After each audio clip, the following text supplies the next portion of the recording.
Hello, everybody, and welcome to another episode of Broken Beautiful Me Stories of Hope, Gratitude, and Resilience. This morning, I am so lucky to have as a guest Dr. Amna Shabbir. She is the founder and CEO of the Early Career Physicians Institute, a national board certified health and wellness coach, a master certified life coach, and a dual board certified geriatrics and internal medicine doctor. She passionately supports early career physicians in navigating life and medical training challenges, helping them excel professionally and personally. She advocates for mental health access for healthcare workers and is a proud Dr. Lorna Green Heroes Foundation ambassador. Welcome, Dr. Amna Shabbir. Thank you for having me on the show, Kelly. So, I was reading a little bit about your bio this morning and watching some of your videos, and I encourage our listeners to seek it out because there's just little nuggets of wisdom, especially in your Instagram page. I love your Instagram. It's Thank wonderful.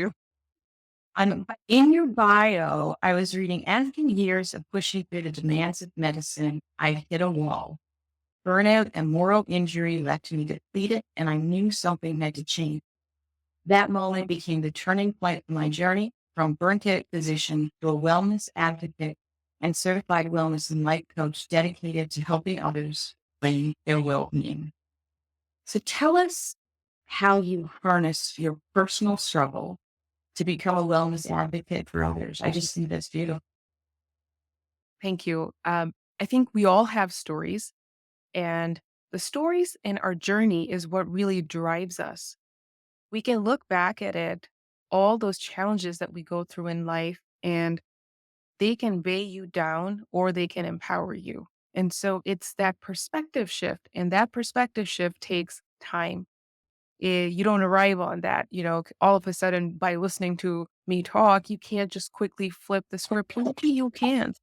Maybe there is something that you want to do. So looking back at all the moments where I felt less than, when I felt imperfect, when I felt Mhm. inadequate, and when I truly struggled with postpartum depression through physical health challenges that I had in my life and actual some things you can say, oh, it's tangible. We have a lab value attached to it. So I think society will say, wow, okay, a bone is broken, a lab is abnormal. Clearly there is a struggle. So you can look back at all those challenges and moments of adversity. And those are in them, they contain fodder for what you're going to go. There's kindling over there. Like, what are you going to make of yourself? And how are you actually going to take this, whatever happened to you, heal from it and share it with others so that they can heal? Because our journeys may seem so isolated, there are common themes and we can all help each other. We are all going through different stages of our life journeys that require help. So being there to support others matters. And we think that we have to completely heal and then we have to have a lot of certifications and then we can help others. Like as a physician and all the things that I have done, like that's okay. Well, what gives me the right? You know, I think that the best thing that gives you the right is if you have been in a place, in a space, and you have felt what it was like to feel that specific feeling, that adversity, that way. And if you know how to create something better from it, I think that is enough for you to start. Even sharing your story has so much healing attached to it. Mhm. And it's so important to feel that sense of community when you are struggling with something, and when you meet somebody who, like you said, is courageous enough to share their story, and you don't feel like you're alone in your struggle. I mean, that is the first step for other people healing. I've often thought, I think that's what we're supposed to do with our struggles, right? I think maybe we're all supposed to look at what has happened to us and then extend a hand to another to help them. Um, so I'm wondering about the relationship between boundaries and burnout because I read a little bit on your post and you talked about boundaries, and it's such an important topic. And especially, and I mean, you don't need to look the guys out here, but I feel like women, and maybe this is because I personally struggle with that. I feel like women have struggles with boundaries. So talk to me about the relationship between boundaries and burnout and what we can do about Boundaries have absolutely everything to do with burnout. They have boundaries, I would say, are the ultimate self care tool. When you say self care, you're thinking massages and facials and vacations. Everything starts with a boundary. And so I think they are the core, and they're at the heart of reclaiming your sense of self. And it. you don't want to set them because they're not fun to do so. And of course, women historically have suffered more because Yeah. you are a giver, you're a nurturer. It is in your innate nature to give and to nurture till you have nothing else left to give and nurture. So you're always going to put yourself last.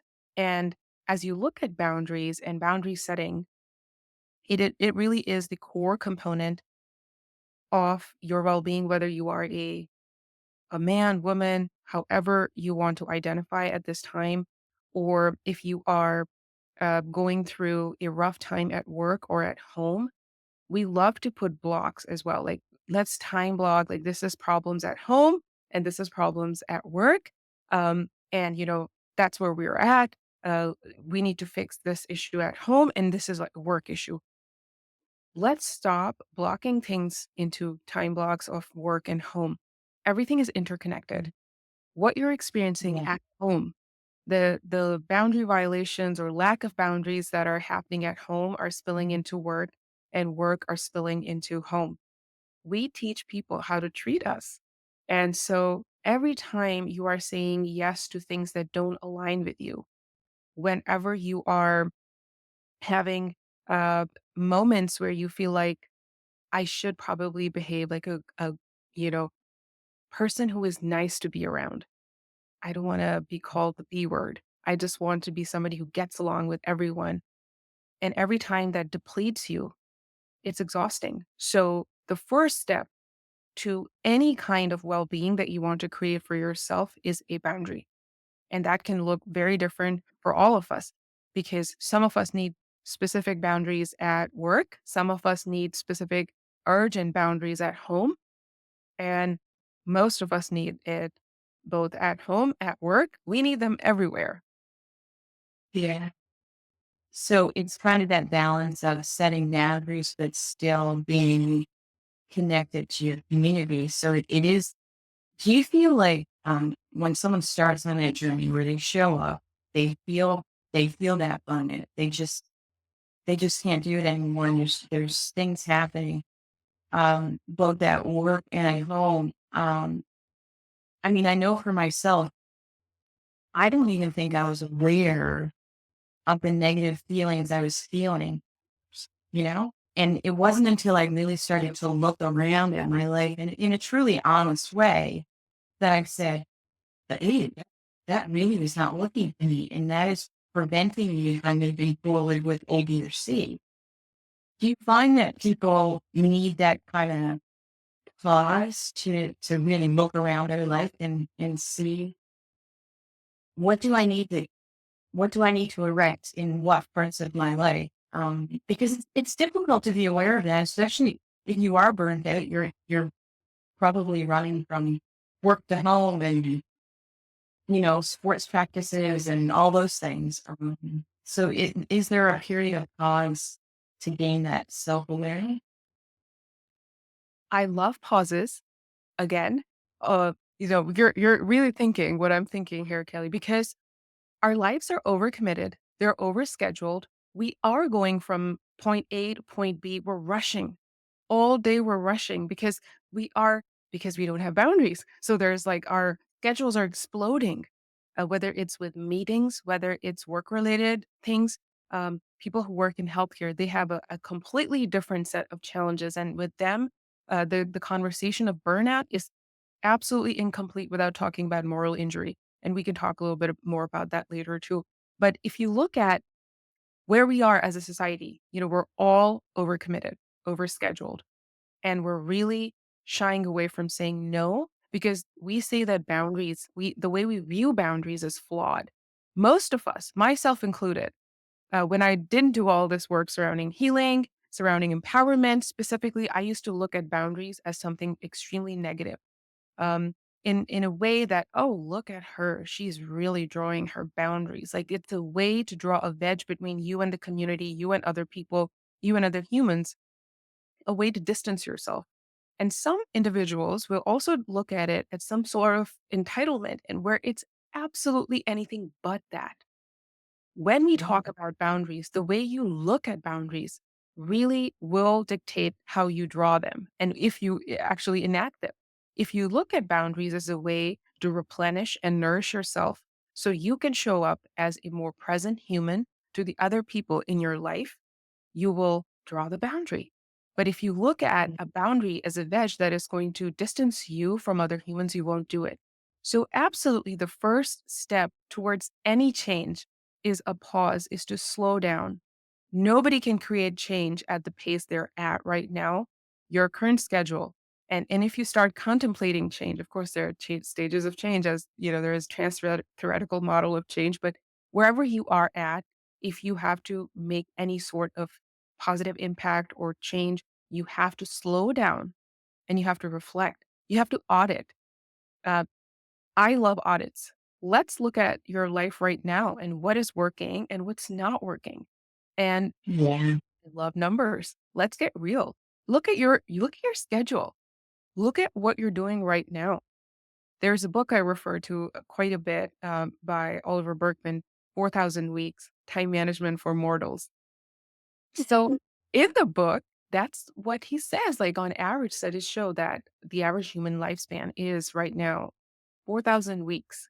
And if you look at that, and I believe one of his quotes is, and might be paraphrasing here, is like the human lifespan is absurdly, terrifyingly, insultingly short.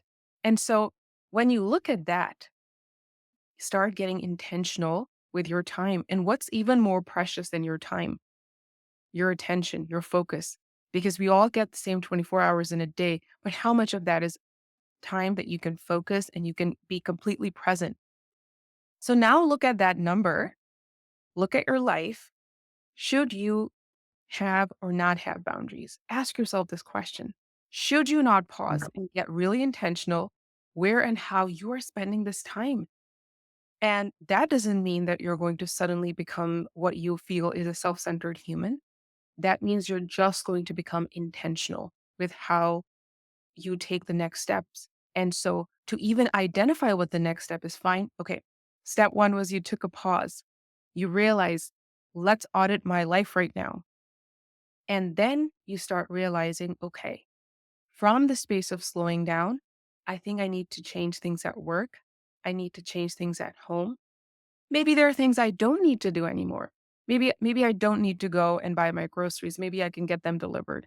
So whatever the next step is in terms of delegating tasks, whatever that boundary will look like for you, that starts from a space of pausing and reflection. Mhm. It's saying I'm meditating mornings and I'm at beach. And I was looking at the fence when I was not normally I was actually looking at stuff in preparation for this podcast. And when I think about the boundaries I said, I always look at the fence when you put up when we bought this property, we put up into a large fence in the back because we have 2 labs. So one, and it was a means of protection, right? So a means of safety. So sometimes boundaries are about keeping yourself, your inner wellness safe. Um, but around that fence, we have 3 gates around the 3 big gates, so that you know we can let people in, then you can let the dogs out and explore. And that's kind of how I look at boundaries for my own life, is that they're there, keep me safe. But when I feel like someone can be welcomed into my backyard, I can open the gate. And I'm not afraid to open the gate and go out myself if I want to explore something different. Um, but it is difficult um, for people, especially in family situation, say where, the generational relationship maybe has not had them. And so people grow up in a way where they don't think that they are allowed to have them themselves. Um, so it's almost like a relearning, I guess, right?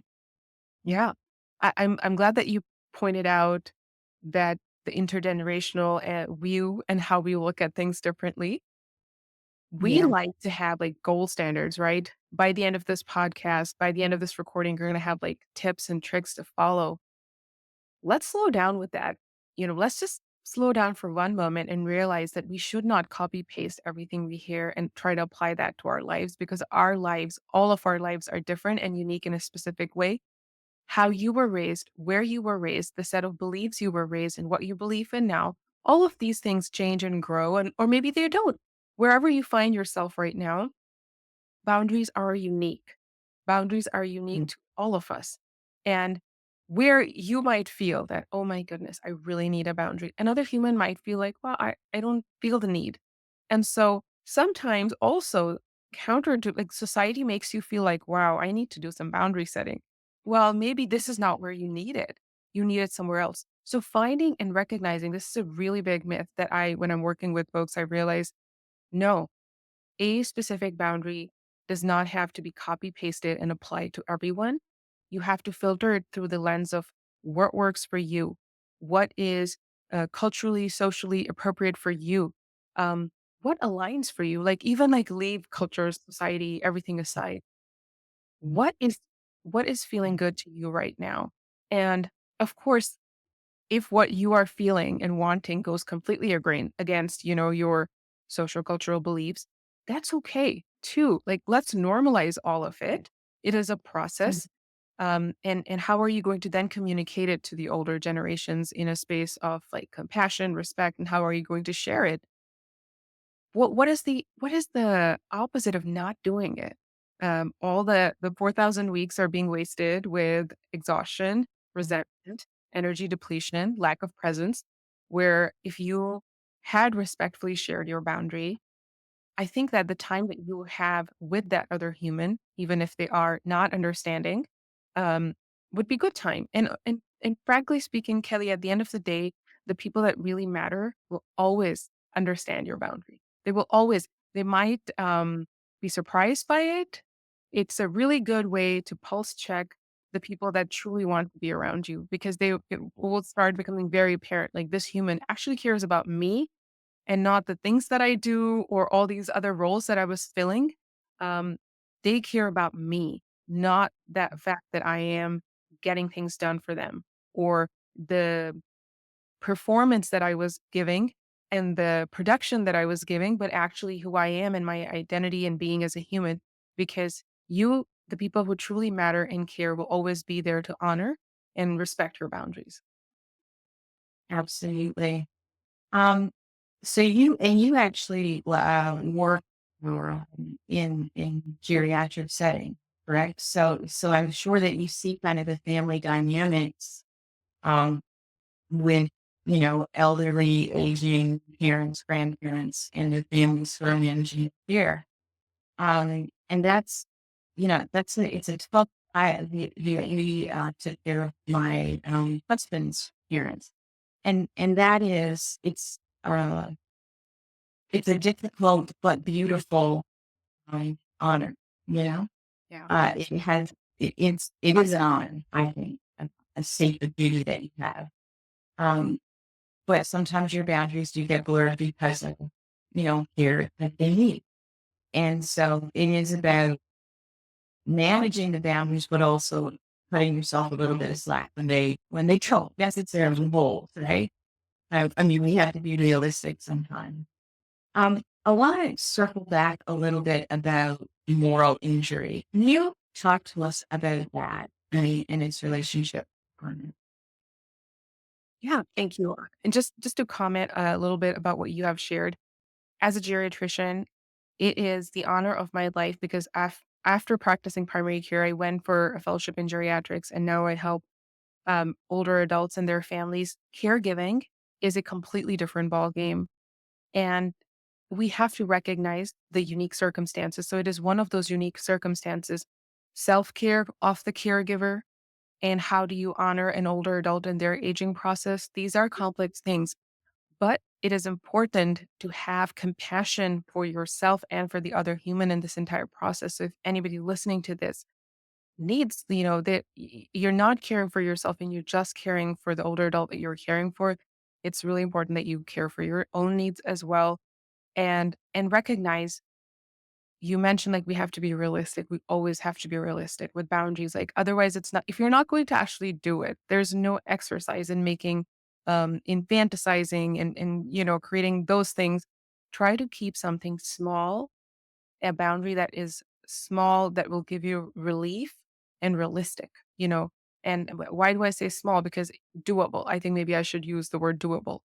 Yeah. Whatever will be helpful for you, and recognizing that how we care for older adults and the struggles that families go through at that time are very different. And viewing it through a lens of immense compassion, is very important. And now, cycling back to moral injury, Kelly, I think that when we talk about healthcare workers, and we talk about the plight of healthcare workers, about half of the healthcare workers in US, according to the Medscape Burnout report, about 49% of them report being burnt out. And most of them have been burnt out for prolonged periods of time. We have physician shortages, physicians leaving medicine, all these things happening. Other healthcare workers are burnt out as well. The term burnout, it was an occupational term, and it was borrowed from industry and then applied to healthcare. But what healthcare workers are going through is not completely described by burnout. So when you just say burnout, um, a lot of healthcare workers, a lot of physicians feel like you're pointing a finger at them.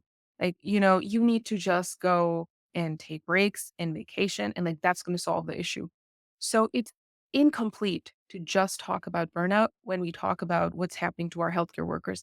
The term moral injury enters over here because this term was initially used for Vietnam War veterans that came back from war, and they didn't completely fall into the category of PTSD and had symptoms that were outside of PTSD, but really didn't fit in at other places. It happened from doing things that didn't align with them, with their personal beliefs. And so in healthcare, there's so much that it happens that we cannot do. When we cannot do what we were trained to do, when we cannot give or provide the best care to our patients the way we were trained to do because of things that are outside of our control, such as logistical issues, such as organizational, systemic issues. For example, when a patient deserves X medicine, but has to go through so many hoops before they can even get that medicine approved, and you as a physician are trained to give them that medicine, that's what they need, but you Mhm. have to do is the song and the dance and the clicks and the phone calls and all these things with everything, that's an insult to you. And as those insults accumulate, you undergo moral injury. And so when you're unable to provide the care that you're trained to give your patients, that is moral injury. So when you look at healthcare workers, it is not just a healthcare worker individual problem. It never is solely that. You have to look at not just the content of what's going through, but the context of what they're going through. And the context is moral injury really paired together, if not overshadowing burnout.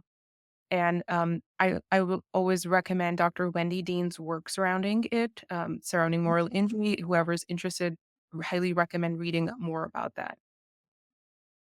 All right. That is fascinating. And, not being able to deliver that here. And I remember that as a nurse in my nursing days, feeling conflicted, uh, because you just didn't feel like you were doing um, what you knew that patient needed for a variety of reasons, and then, out of your control. But it does go against, you take an oath and you finish school, right? And then you commit that you're going to do no harm, you're going to take care of this patient, and then that is is not necessarily what happens in the real world. Um, so how do we what's the solution for that for healthcare? Like what can we do? There are multiple solutions and that, you address the individual and you address the organization. Mhm. So there are solutions, first of all, because we like to intellectualize and we like to just hide behind things that, oh, it's a complex problem with complex solution. Yes, it is. But what's the option? Are we not going to do anything about it? So smart organizations that truly care for their healthcare workers are working on organizational levels as well as, addressing the individual level issues. So breaking this into two pieces, very simply speaking, what are the things that are causing moral injury? All the logistical tasks, the unending oppression from the system that you can get rid of.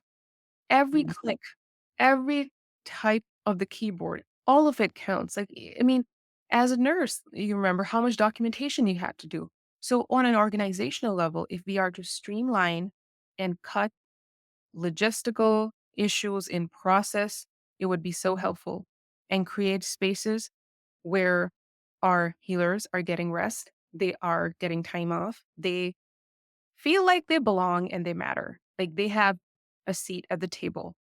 What they're bringing concerns to their leadership, they are being heard. Does the leadership even know what's happening in the trenches? Are they even going on ground, right? You always, I hate the word productivity when it comes to healthcare and even in general, because we are such, our identities are tied to productivity. They're not tied to values and what the quality of the work that we're doing is just like more, more, more, you know? So as you look at an organization, we need compassionate leadership that truly understands there are humans involved in the process. And then when you go into the individual level, also recognizing autonomy, choice, and control, really centering in that empowerment. If a place and space is not serving you, you have permission to leave. You are not a failure. And how can you empower yourself to do that? And if you don't have to leave, like when I'm working with my clients, some of them, they're really happy in the job that they were simply because they found their choice, their control, and their empowerment. And they were able to advocate for their needs because this goes right along with boundaries. Because if you're going to be quiet and you're going to be the nice person who gets along with everyone while you're suffering internally, it's going to break you at some point and then you're going to leave and it doesn't serve anyone. So while the Mhm. system is changing, and I always say this whenever I'm giving a talk, whenever I'm working one on one, this the healthcare system is broken. The healthcare system is good people in the healthcare system are working to change it, but you also Mhm. have to take care of your own needs. And so you Yeah. have to start empowering yourself and start taking what steps you need to take because while all of this is happening, remember those 4,000 weeks? We still have those Mm. 4,000 weeks. So I know that a lot of times we're just staying in the space of all the things that we cannot fix. But starting from you as an individual, what are the things that you can change in your circle of control? And so I think that the way we want to address it is two-pronged. Coaching actually is a very powerful modality. There's data behind it that it does help. It helps physicians. It helps physicians in training. So Mhm. using techniques like that, having mentorship, treating our healthcare workers like human beings and not like disposable objects that okay. It's okay. If the working conditions aren't good, they're gonna leave and then we're gonna get more. If you are not spending time and also I think that's a very poor business decision, because if you're not really caring about your employee retention and it's a revolving door, the trickle down effects of that are huge. So Mhm. understanding burnt out healthcare workers are costing the organization in terms of, the work that they're producing, in terms of patient errors, in terms of then they're leaving. So investing in quality things without gaslighting your employees by mandatory wellness modules and mandatory wellness meetings when what they actually need is just a break because they're humans. It's so important. So, so many levels, but it can be addressed. You just have to start taking that first step. And it does it does require that empathetic leadership. And I mean, you're talking about with coaching and mentoring. Sometimes people just need to talk things through. I mean, there are things that in the unit you see, um, they carry that with you forever. And sometimes you need to talk through those things and work through the emotions surrounding. Um, and you're right, mandatory wellness seminars, um, mandatory, like that just makes my chest tighten a little bit. That's just another thing. On an individual basis, one of the things that I personally did when I felt like I had no control over my calendar anymore is I did an analysis because I actually work with the friendly Cuddy system plan. That was always my thing. I like to prioritize my activities, and it's just the way that I stay on course. And but when it wasn't working because I was looking at my calendar and it was full. But on the calendar, one of the things I noticed is that I had never scheduled any time to be just me, just a human being. And so I started to pencil in time where, okay, nobody's booking me here. I'm not doing this. And I, I'll give them a little shout out. There's a company called Nephi Numbers, and you can order a painting, and it's just like the adult coloring books, right? And for an hour once a week, I disappear into this little thing with my brush, get my reading glasses on because I have old eyeballs, and I'm doing my painting, but it starts on an individual level where we look and we say, this isn't working. So what are we going to do different? And analyzing narrative and looking and saying, I need to focus and find for myself. And I think Stephen Covey called it in the 7 habits of highly effective people, sharpen yourself so that you are better equipped than the gloating song, the trees. But that is kind of the first step for everybody, right? That Absolutely. analysis. The analysis is critical because I mean, you can't blindly just change things. You can't tweak things. And the scientist in me is very like loves those numbers. And so let's get real. This is not about soft skills of self-care. Like everyone, people, some of them, we all have these weird adverse reactions to certain words that have become part of the pop culture. One of them is self-care. When you talk about wellness modules for healthcare workers or resilience, like that's just it doesn't go well. But let's just get very real with your own schedule. Like you said, Kelly, beautifully, scheduling that time for yourself. You are, by doing that, not just enjoying being a human and having a human experience, but also increasing your productivity, dare I say it, by resting your left brain and leaning into your and giving the rest between the right and left brain and creating rest in your mind by not focusing at the same activity over and over again, you can return to it with renewed energy. I think Dr. Ben Hardy is the one who said this. I was reading one of his books, and he said, when you're never fully in the zone, when you're never fully unplugged, you're also never fully in the zone.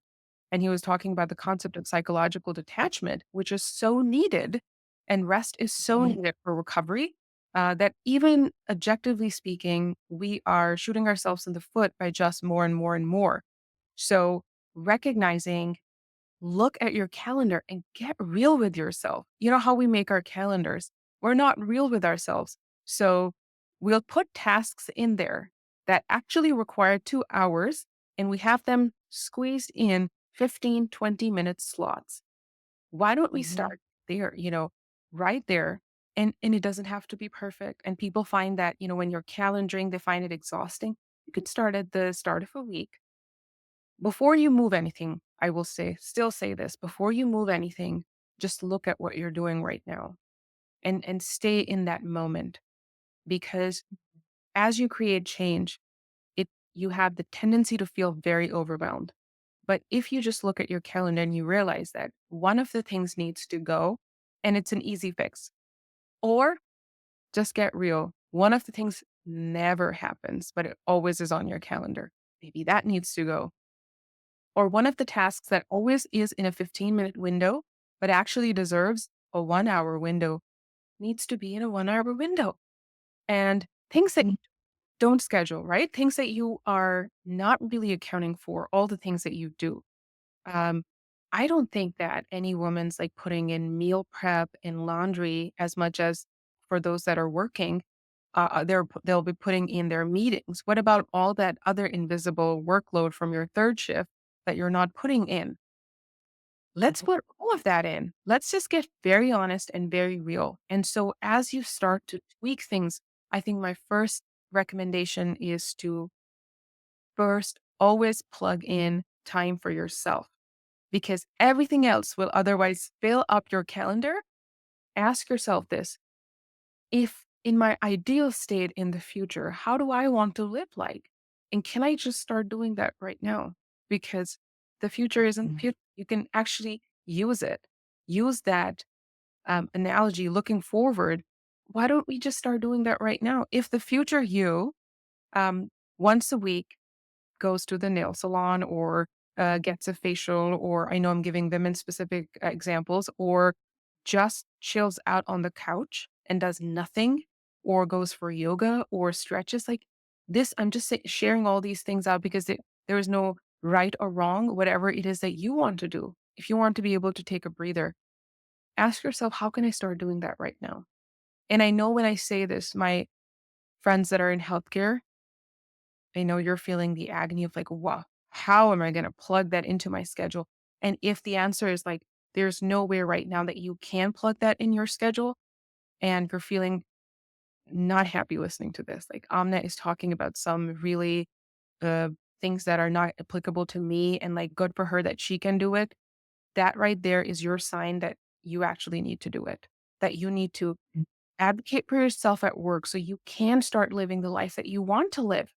And that right there is a sign that if a place and space is not serving you, that you need to pivot or move or whatever it is. You have this one precious, amazing life. Like, what are you going to do with it? Literally, are you just going to let it slide unconsciously by while you are struggling with all the things that you're struggling with? And you don't have to do it alone. There are so many ways that you can get help.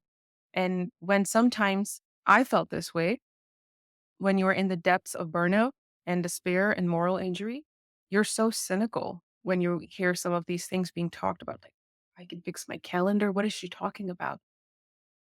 When the first step really is to ask for help, and whatever that looks like for you, talking to your friend, talking to your partner, talking to just pausing, just taking a day to yourself to look at your actual calendar, and then really reaching out, talking to a therapist, a coach.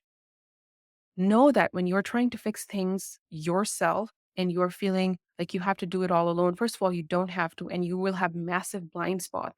I have blind spots till my coaches point those things out for me, or my therapist has helped me heal things.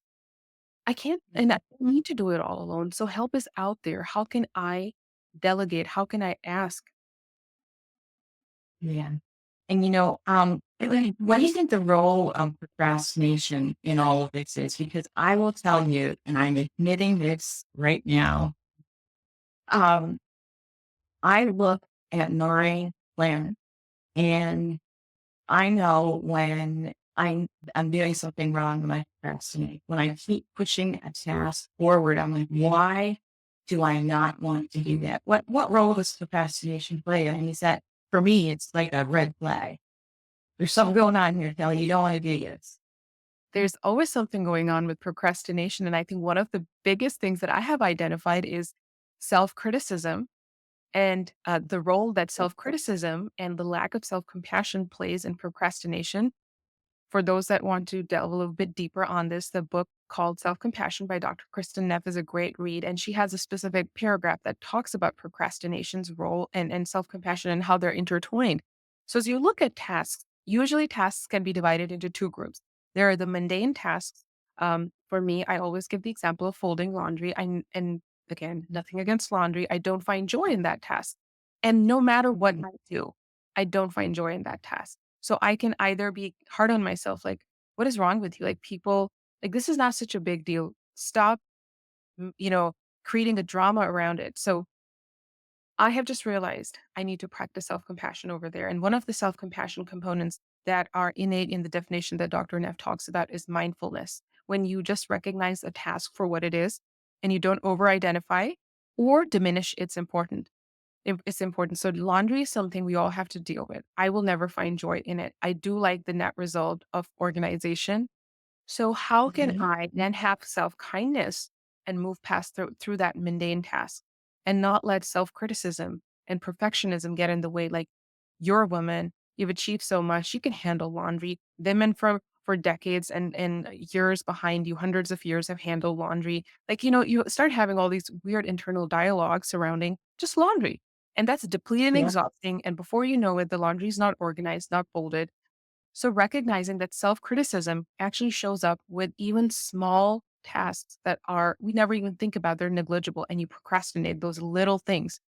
And then there are the big things, the important things like building a career, launching a business, that big project, that thing that is going to get you closer to your dreams. And you are not doing that because, again, of self-criticism. When you fail, or if you fail, you will be so hard on yourself. Your judgment will be quick, it will be swift. You don't want to take that internal self flagellation. So you just keep delaying the task.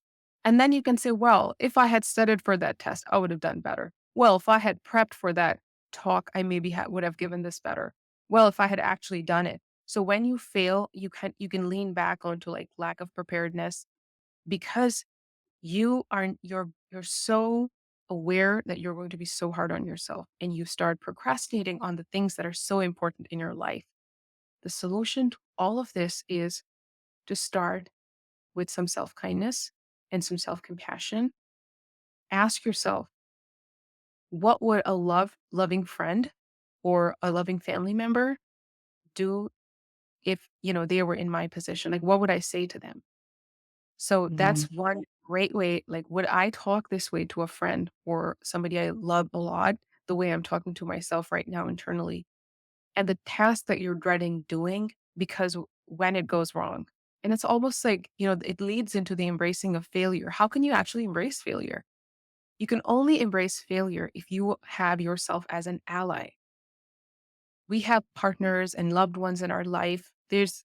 I'm grateful to have some, and I hope the listeners listening can identify one person who always has their back no matter what happens. And you can go and you can be yourself with that human. Imagine having that kind of relationship with yourself that no matter what you did and you fail. And so why is that so important? Because at the time when you fail massively, which if you are trying to do big things, you will also have big failures, then you are able to process and move forward instead of staying in that space of shame and hiding and self criticism. You will be able to do the next best thing because of self kindness and self compassion. So, what would you recommend for people who are having a kind of negative conversation with themselves? Things like meditation and affirmations. What works and tools? I love affirmations and I'm working on meditation. I think I like mindfulness. I don't, in general, advise for affirmations because most of the humans that I'm working with and most humans in general that I have seen, when your internal reaction to something is an instant opposite. Like, I am amazing, I am beautiful. Like, you're doing the affirmation, but your inside is saying, no, you're not, no, you're not, no, you're not. It just creates this flawed experience with your sense of self. So instead of an Mhm. affirmation, that's why I like mindfulness. Mindfulness really it doesn't have to be a formal meditation practice.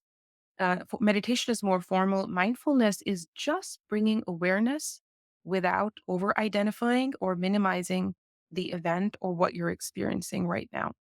So, as you look at self criticism, if you just bring awareness to what you're saying to yourself, you, I'll give an example to what I think internally. Things like, you always fail. You always get this wrong. You're never going to be enough. You never, when it's like such extreme Mhm. thoughts. They're like absolutes, right? You're never going to be enough. You always fail. So by bringing mindfulness to that, I allow first thing that happens is things slow down. And when things slow down, you can actually look at your narratives.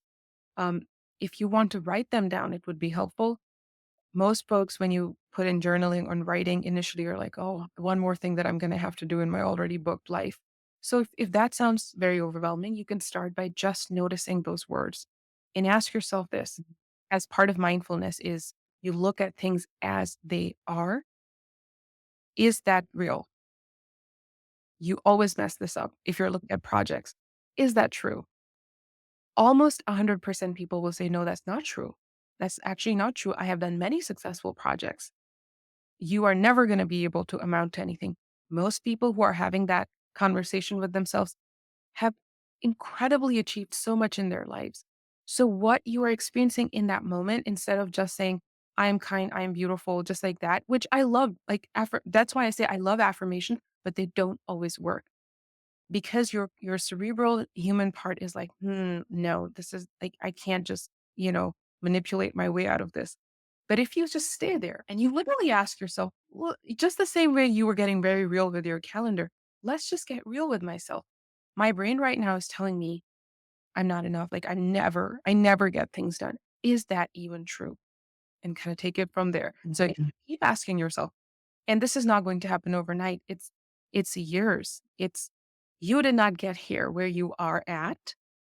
My listeners over here right now, they're in their 20s, their 30s, their 40s, even over that age range. You didn't get where you are right now overnight. The self-criticism part of you is a muscle that has been strengthened over years. By slowing down, bringing attention to yourself, you can consistently adding this just 2, 3 minutes, or when you are being hard on yourself, just bringing awareness in those moments, just like going to the gym. If you do this over and over again, your muscles will start to build up. So know that this is a longer process, but the rewards are huge. And what is the alternative? Consistently berating yourself forever. And so allow yourself to slow down and look at life's journey. The more you're self-compassionate, there's research that tells us that people who are self-compassionate are more intrinsically motivated. They take ownership of their mistakes. No surprise there. They procrastinate less. There are other like physiological changes that happen in your body. You are able to process pain better and so many other things that happen. You are less averse from failure. You are more able to take risks and challenge. Like, what is life? Life is all about that, being in that space where you're owning yourself and you're moving forward. And I want to shift gears for a minute and I want to talk a little bit about gratitude. Because gratitude is something that I use in the work that I do. And I stay kind of gross through gratitude. And I started using gratitude at a period of struggle in my own life. And what I found was when you are looking for gratitude, in that moment, you are present. You are right there, right? There's nowhere else to go. When you are looking around your life, looking, what am I grateful for? You are in the here and now so that you don't have that regret of the past. You don't have that fear of the future. You're right here, right now, where you are okay. And once I started that very real gratitude process, because my previous approach to gratitude was, oh, I'm so thankful for my family and my this and that. And I am incredibly thankful for my family. But it was just something that it was very superficial, that earlier breath. Um, what are your thoughts on gratitude and using it uh, to ground yourself in the present moment and how that can help you? Gratitude is beautiful. And I love the practice that you've shared. It is incredibly powerful and perspective inducing. So I always go for gratitude. The problem I run into as I work with all these high achievers is they end up using gratitude to gaslight themselves sometimes. And this is a very interesting perspective that I've noticed. And so I talk about that in a little bit like toxic gratitude kind of way. So when you look at mindfulness and you look at gratitude and you look at self-compassion, you have to take things as they are. So one of the components of self-compassion is common humanity, that we are all in this shared human experience, which allows perspective. So what I notice a lot of times working with high achievers, working with physicians, working with healthcare workers is Well, people have it so much worse than I do, so they will start minimizing their pain and comparing their suffering and not honoring their own journey and creating gratitude moving forward from that. So I and then sometimes here's another play on the word gratitude is like this, well, I'm just so grateful that I am in this job and the job, the hospital system you're working in or the people that you're working with are really it's traumatic environment for you. But you're like, you know what? I'm just grateful to have this opportunity. I'm just so grateful. And then being taken advantage of. So I think it's really important to break down the word and look at its core and its message. And that's what you're talking about, Kelly. That's what you're talking about. Taking gratitude for the beautiful practice that it is and not letting it, not using gratitude to diminish your experience, not using gratitude to exaggerate it either, and also not taking it as a way to continue to work in places and spaces that don't serve you. So looking at it as the beautiful tool that it is, because it really is a wonderful way to center ourselves. Um, it's not directly tied, but I'm sure you've heard of the book, The Gap in the Gain. And so Yeah. I love that concept because if you can really look at your life in any situation that you're in as a gain, that is a really powerful way to look at it. It is a really powerful way to practice gratitude and so I love the overall practice and just recognizing where you're using it appropriately and just centering yourself around it. I absolutely practice it Mhm. daily and um it's wonderful. And when I say I practice it daily, please don't picture me sitting under a tree. Like I have young kids. I'm not this that just plays into the perfectionistic tendencies, right? Like people see all these beautiful images on Instagram and like when when I say gratitude, gratitude happens when you're driving a car on you're on stopped in traffic. Gratitude happens when you're at the doctor's office with your child and your child is sick, but you're thankful that it's an illness that might pass. And gratitude can happen anywhere. So it can be an intentional practice. All of these things are doable. These energy shifts that you can create for yourself, they're so practical, so doable. That's why I love it. Mhm.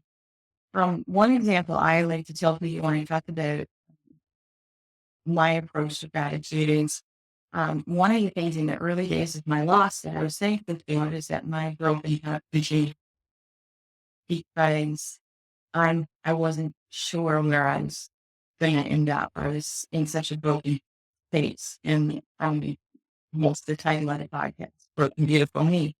And what I found really gratitude is, you don't. It's not the big things; it's the little baby steps, and they tether you, and you tie them all together day after day, and then each passing day, you see a little more light.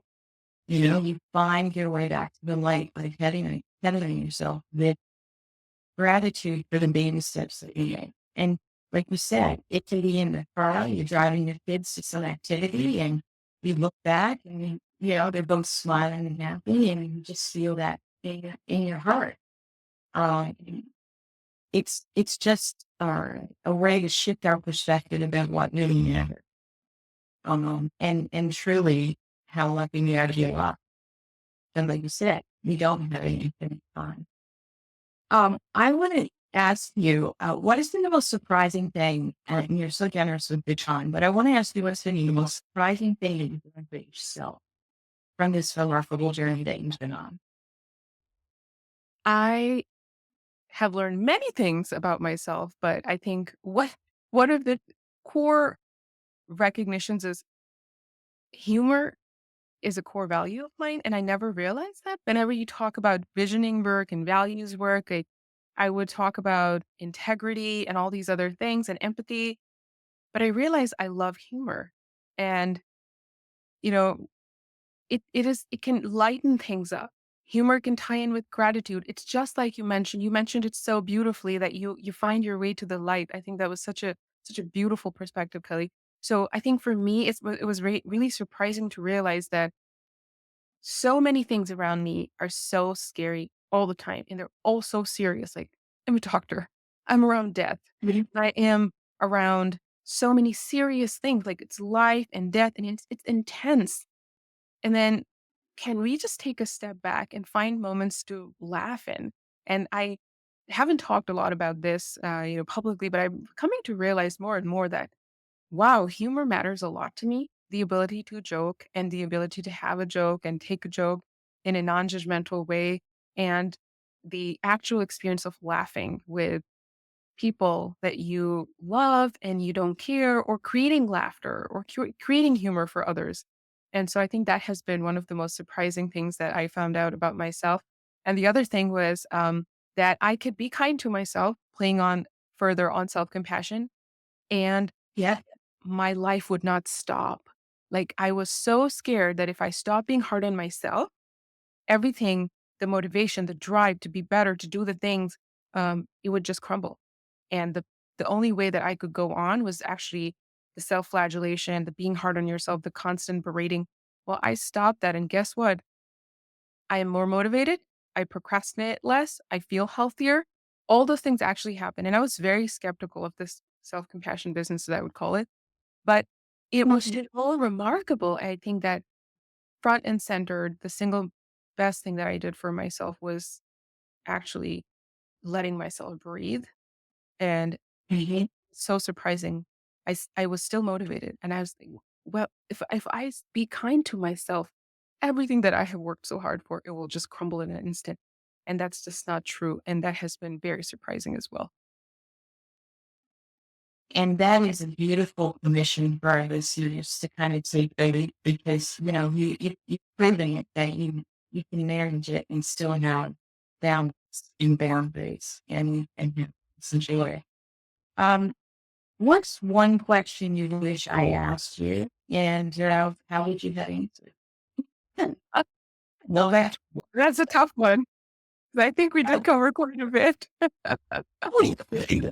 um, I mean, I nothing comes to my mind right now, to be honest. But So, uh, yeah, I couldn't think of anything either as I was saying the question because we it's a magnificent conversation. I just enjoyed it so much. To get the job, I always talk about my one little thing for the day, and it goes back to the gratitude.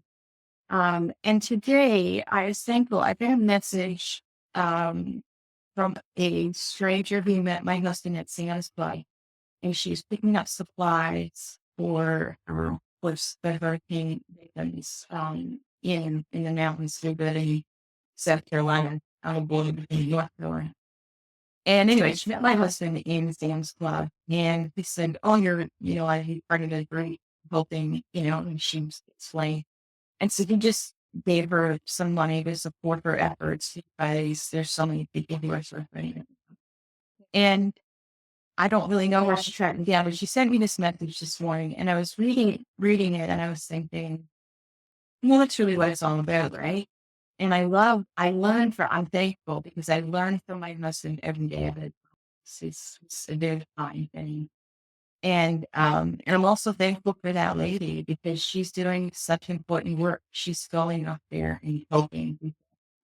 So those are two of my little things today. What are you thankful for? I am very thankful for health, and I find myself being very thankful for that every day. I think maybe it's by default that I am a physician and I get to see the other side of what goes on, and I think I'm just really rooted. My daughter was not doing well last evening, and just nothing too serious. The usual, the season is coming, and she had something Yeah. and up, and this morning she was fine, and I was just so grateful for that, because when there's something wrong with your health, and I've been on the other side when things were not right, felt like everything just comes to a standstill. Literally, quite literally. So I'm very grateful for my health, and I think that's a really big one. And I am so grateful for meeting inspiring humans every day. And just like you've mentioned that story, I had wonderful conversations all morning, and this being another one, because I think that people we surround ourselves with, they give us energy, and that gratitude in me comes every day, even when I am seeing my patients, because when you see and you are around humans that are going through chronic medical illnesses, they carry this incredible resolve and resilience. And that always gives me such energy when I see my patients, their tenacity. They have had this illness and they're dealing with it and how they're showing up. And, I had one of my patients was laughing with me, who was dropping jokes all over the place and he was playing in with humor and all those things. And there's joy. And being a physician, that gives me gratitude. Being a coach, that gives me gratitude. An entrepreneur gives me gratitude because there's so much things that are around me that inspire me. And if I can Mhm. go through my day feeling inspired, what better way, what better energy to carry? Absolutely. It has been such a pleasure to talk to you. I can't thank you enough. Uh, this conversation has been just beautiful. Before we close, if you could tell our audience how they can find you in your work, so that we can track down, and we'll also have it in the notes for this as well. Thank you, Kelly. This has been a wonderful conversation, and I have learned so much as well. You can find me. I hang out a lot on LinkedIn. That has been my new platform, I would say, and I'm quite enjoying it. So, my first and last name, Amna Shabbir. You can find me there. And on Instagram, it's dr.amnashabir. And my website is also dramnashabir.com. And come find me, hang out. It's amazing to get connected with humans, and in connection through stories is so powerful because we can feel alone and in our silos, and then we look out. And I think podcasts are such a wonderful way to just hear stories of other humans that are healing and becoming powerful through those journeys. Thank you so much. Everybody, it's been a beautiful episode of Beautiful Meeting. Again, I want to thank Dr. Amna Shabir for being a wonderful guest. See you.